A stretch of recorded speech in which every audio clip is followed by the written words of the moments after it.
Capítulo 6, Parte 1. Aliança não era a palavra exata. Acordo teria sido muito mais justo. Os governos dos países ricos tinham concordado, fora das Nações Unidas, em proteger os seus sábios e os seus maravilhosos e ameaçados tesouros contra um ataque possível do mais poderoso dos países pobres, cuja população acabara de ultrapassar 1 bilhão. Eles nos protegeriam mesmo de um país menos poderoso, menos armado e menos decidido. Mesmo a Suíça, havia dito Rochefort. Não, claro, não a Suíça. Era a nação mais rica. A paz a enriquecia, a guerra a enriquecia. A ameaça de guerra ou de paz a tornava rica. Talvez isso sim, contra algum tirano negro, árabe ou ocidental. Reinando pela força sobre a miséria quem tentasse contra a EPI. Um golpe de força desesperado para apoderar-se de Coban ou para matá-lo. O acordo secreto tinha chegado até os Estados Maiores. Um plano comum havia sido redigido. As esquadras da Marinha, submarinos e porta-aviões se dirigiam para o Círculo Polar Austral para construir um conjunto ao largo do ponto 612, um bloco defensivo e, se necessário, ofensivo. Os generais e almirantes pensavam com desprezo nesses sábios ridículos e suas pequenas metralhadoras. Cada chefe de esquadra tinha como instrução não deixar por preço algum este Coban passar-se para o seu vizinho.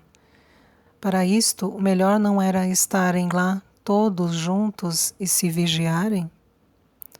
Havia outras instruções mais secretas que não vinham nem dos governos, nem dos estados maiores. A energia universal, energia que há em toda parte, que não custa nada e que fabrica tudo, era a ruína dos trustes do petróleo, do urânio, de todas as matérias-primas. Era o fim dos empresários. Essas instruções mais secretas não foram os chefes de esquadra que as haviam recebido, e sim alguns homens anônimos, misturados entre as tripulações. Diziam elas também que não era possível deixar Coban ir para o vizinho. Acrescentavam que ele não devia ir a lugar algum. Você é um bruto, disse Simon a Rover. Abstenha-se de fazer perguntas pessoais. Uma pergunta sobre sua felicidade. Não pensava... Sim, você pensava, retrucou Leonova. Mas você gosta de fazer sofrer. Quer fazer o favor de se calar? Perguntou Simon. Virou-se para Eleia e perguntou-lhe se ela desejava continuar. Sim, disse Eleia, com sua indiferença costumeira. Vou lhes mostrar minha designação. Essa cerimônia tem lugar uma vez por ano na árvore do espelho. Há uma árvore e o espelho em cada profundidade. Fui designada para a 5ª profundidade, onde eu tinha nascido. Pegou o círculo de ouro colocado diante dela, levou-o acima de sua cabeça e colocou-o. Lanson cortou as câmeras, desligou o cabo do pódio e ligou o canal som sobre a tradutora. Eleia, a cabeça entre as mãos, fechou os olhos. Uma onda violenta invadiu a grande tela. Afastada e substituída por uma chama laranja. Uma imagem confusa e ilegível tentou aparecer. As ondas a rasgaram. A tela tornou-se de cor vermelha e começou a palpitar como um coração desesperado. Eleia não conseguia dominar suas emoções. Viram-na esticar o busto sem abrir os olhos, inspirar profundamente e retomar a posição, Bruscamente apareceu na tela um casal de crianças. Eram vistos de costas e de frente para o imenso espelho que refletia uma árvore. Entre o espelho e a árvore, sob esta última, havia uma multidão. E em frente ao espelho, distantes alguns metros um dos outros, havia uns 20 casais de crianças, todos de pé, o dorso nu, com coroas e pulseiras de flores azuis, vestidos com uma roupa azul curta e calçados de sandálias. Sobre cada um de seus tenros dedos e nos lóbulos de suas orelhas estava colada uma leve, delicada e dourada pluma de pássaro.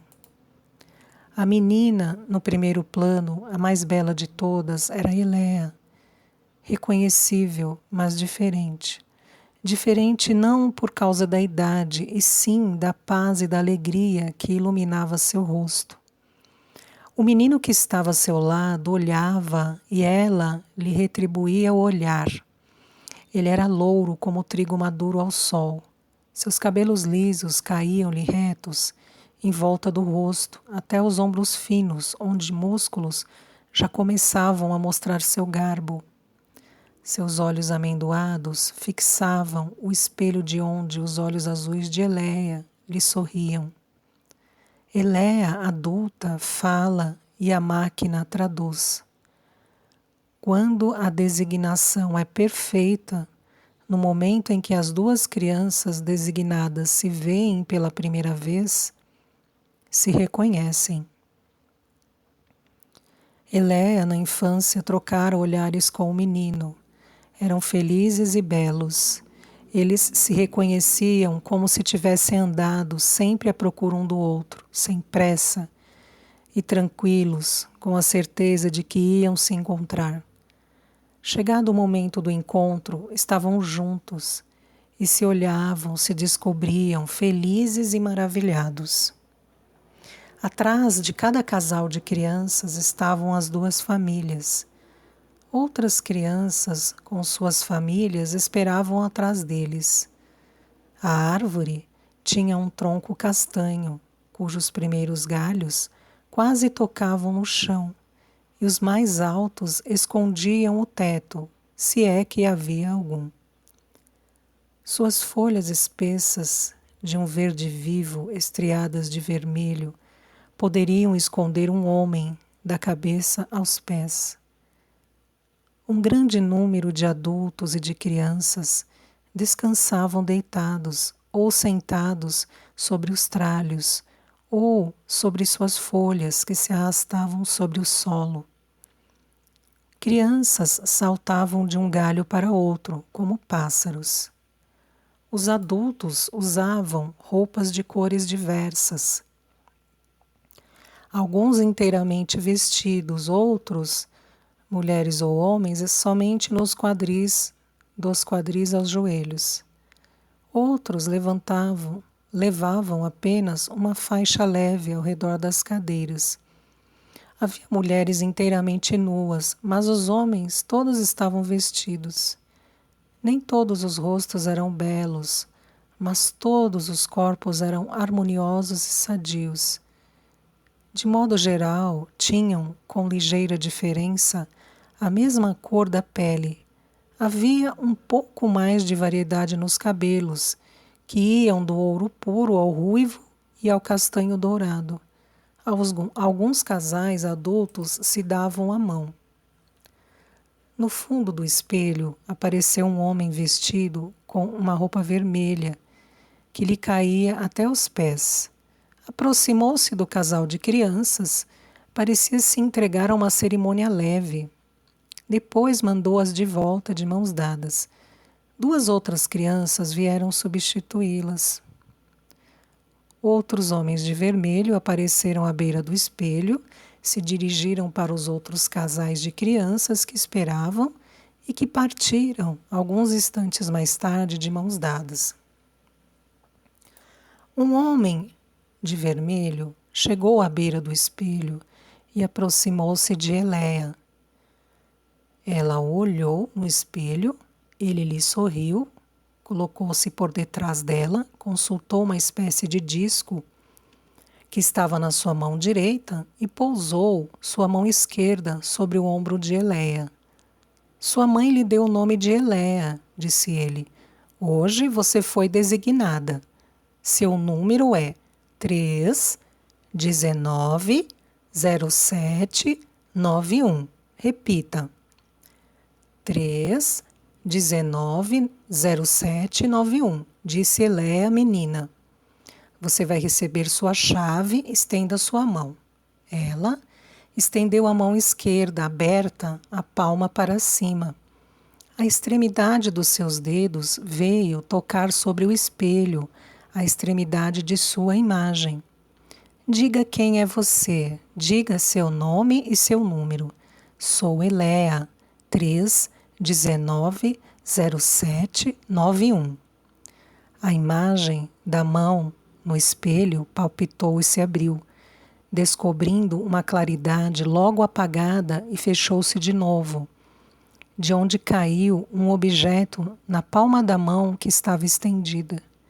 Era um anel para um dedo de criança, encimado por uma pirâmide truncada, cujo volume não excedia 1/3 do que usava Eleia adulta. O homem de vermelho pegou-o e colocou-o no dedo médio da mão direita. Não o tire nunca, ele crescerá com você. Cresça com ele. Depois veio se colocar atrás do menino.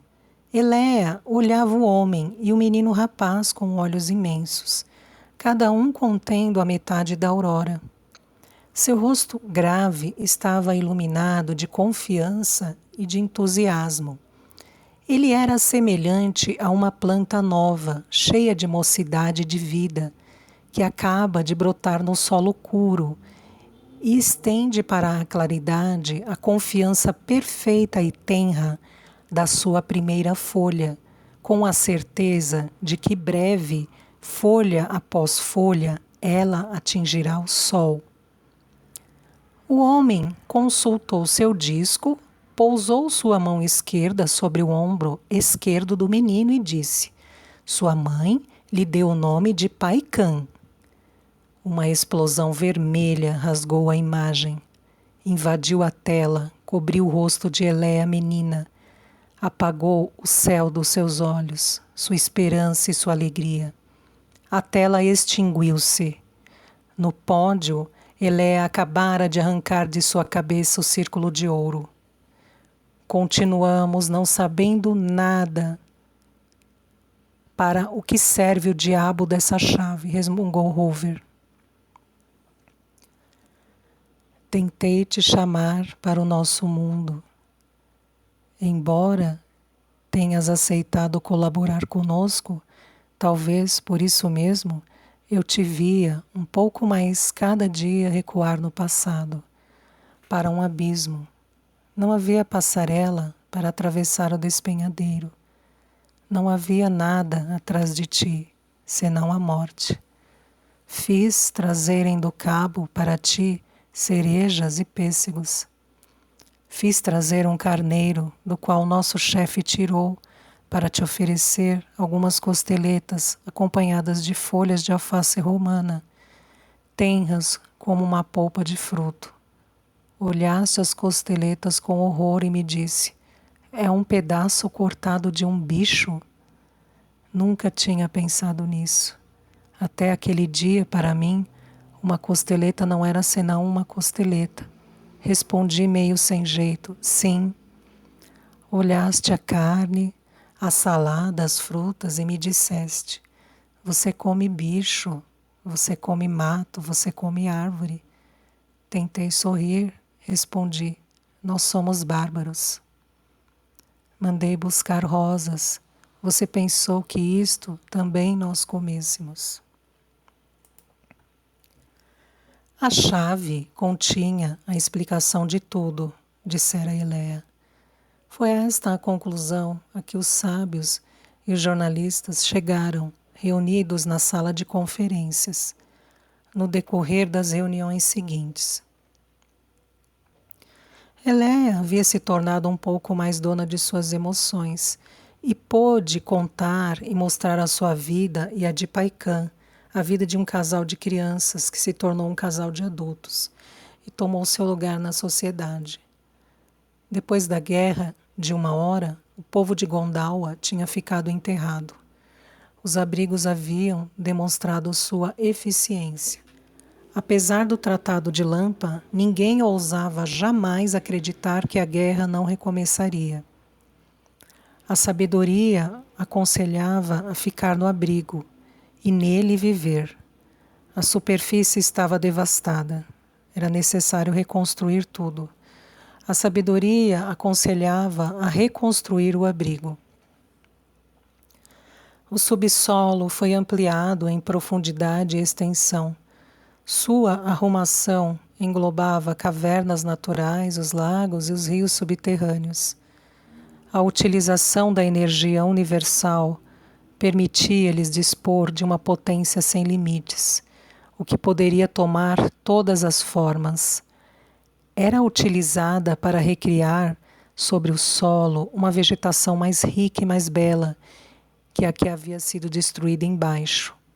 Numa claridade semelhante à luz do dia, as cidades subterrâneas transformaram-se em jardins, bosques e florestas. Novas espécies foram criadas, crescendo numa rapidez na qual era visível o desenvolvimento de uma planta ou de uma árvore. Máquinas flexíveis e silenciosas se deslocavam para baixo e em todas as direções, fazendo desaparecer a terra diante delas, bem como a rocha. Elas se arrastavam pelo chão, pelas abóbadas e pelas paredes, deixando atrás de si tudo polido e mais duro do que o aço. A superfície não era senão uma tampa, da qual tiravam partido. Cada parcela que tinha permanecido intacta foi preservada, limpa, arrumada para ser um lugar de descanso. Lá era um pedaço de floresta que haviam repovoado com animais. Mais longe, um curso d'água de rios preservados, um vale, uma praia sobre o oceano. Aí construíram edifícios para jogos e para quem quisesse arriscar a vida exterior, que a nova geração considerava como uma aventura. Embaixo, a vida se organizava e se desenvolvia, dentro da alegria e da razão. As usinas silenciosas continuavam fabricando tudo de que o homem tinha necessidade. A chave era a base do sistema de distribuição. Cada ser vivo de Gondawa recebia anualmente uma parte igual de crédito, calculada segundo a produção total das usinas silenciosas. Esse crédito estava escrito a seu favor numa conta gerada pelo computador central. Era mais do que suficiente para lhes permitir viver e aproveitar tudo o que a sociedade podia oferecer-lhes. Cada vez que um Gonda desejava qualquer coisa de novo, roupas, uma viagem, objetos, pagava com sua chave. Dobrava o dedo maior, enfiava sua chave no lugar já previsto para este resultado, e sua conta no computador central era logo diminuída do valor da mercadoria ou serviço pedido. Alguns cidadãos, de uma qualidade excepcional como Koban, diretor de uma universidade, recebiam um crédito suplementar. Mas este não lhe servia praticamente para nada. Um número muito pequeno de Gondas chegava a gastar seu crédito anual. Para evitar a acumulação das possibilidades de pagamento entre as mesmas mãos, o que restava dos créditos era automaticamente anulado no final de cada ano. Não havia pobres nem ricos, havia somente cidadãos que podiam obter todos os bens que desejassem. O sistema da chave permitia distribuir a riqueza nacional, respeitando ao mesmo tempo a igualdade de direitos dos Gondas e a desigualdade de suas naturezas, cada um gastando o seu crédito segundo o seu gosto e suas necessidades. Uma vez construídas e começando a funcionar, as usinas trabalhavam sem mão de obra e com seu próprio cérebro, mas não dispensavam completamente os homens, pois se asseguravam a produção. Restava sempre alguma coisa em que era necessária a mão e a inteligência para realizar. Cada gonda tinha que dar ao trabalho a metade de um dia durante os 5 dias, e este tempo poderia ser repartido em pedaços. Ele podia, se desejasse, trabalhar mais. Podia, se quisesse, trabalhar menos ou nada. O trabalho não era remunerado. Aquele que escolhesse trabalhar menos via seu crédito diminuir. Ao que escolhesse não trabalhar nada, estava com o que subsistir e se oferecer um mínimo de supérfluo. As usinas eram colocadas no fundo das cidades, na sua parte mais profunda. Ficavam reunidas, juntas, ligadas entre si. Cada usina era parte de um conjunto que se ramificava sem cessar em novas usinas germinantes e que reabsorviam aquelas que não davam mais um serviço satisfatório. Os objetos que as usinas fabricavam não eram produtos de conjunto, e sim de síntese. A matéria-prima era a mesma em todo o lugar. Energia universal. A fabricação de um objeto no interior de uma máquina imóvel parecia o desenvolvimento, nas entranhas de uma mulher, do organismo incrivelmente complexo de uma criança, a partir desse quase nada, que é um óvulo fecundado. Mas nas máquinas não havia o quase, havia somente o nada. E a partir desse nada, subia para a cidade subterrânea, numa onda múltipla, distinta e ininterrupta, tudo o que era preciso às necessidades e às alegrias da vida. O que não existe, existe, concluía-se. A chave tinha outra utilidade, também importante. Impedia a fecundação. Para conceber uma criança, o homem e a mulher deveriam tirar os anéis. Se um dos dois o conservasse, a fecundação era impossível. A criança não podia nascer, senão quando desejada pelos dois. A partir do grande dia da designação, quando ele o recebia, um Gonda não podia mais tirar seu anel. E no decorrer dos dias, este lhe fornecia tudo do que ele tinha necessidade, tudo o que ele desejava. Era a chave da sua vida. E quando a vida terminava, o anel continuava no seu dedo, no momento em que ele entrava na máquina imóvel que devolvia os mortos à energia universal. O que não existe, existe.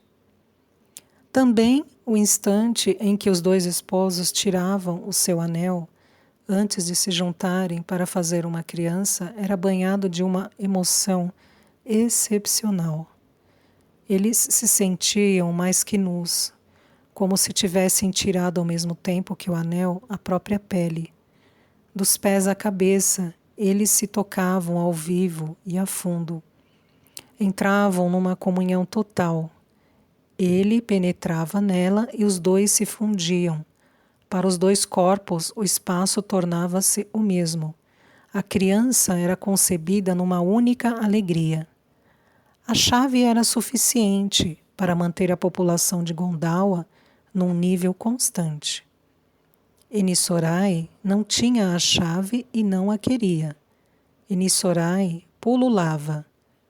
Enisorai conhecia a equação de Zoran e sabia utilizar a energia universal, mas servia-se dela para a proliferação e não para o equilíbrio. Gondawa se organizava, Enisorai se multiplicava. Gondawa era um lago, Enisorai era um rio. Gondawa era a sabedoria, Enisorai a força. Essa força não podia se desenvolver e se exercer senão fora dela mesma. Eram os engenheiros de Enisorai que se tinham colocado em primeiro lugar na Lua. Gondawa logo a havia seguido, para não se deixar dominar. Segundo os cálculos de balística, a face leste da Lua convinha perfeitamente à partida dos engenhos de exploração em direção ao sistema solar. Enisorai aí construiu uma base, Gondawa também.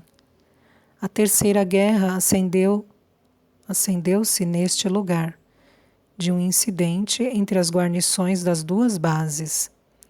Enisorai queria ser a única sobre a Lua.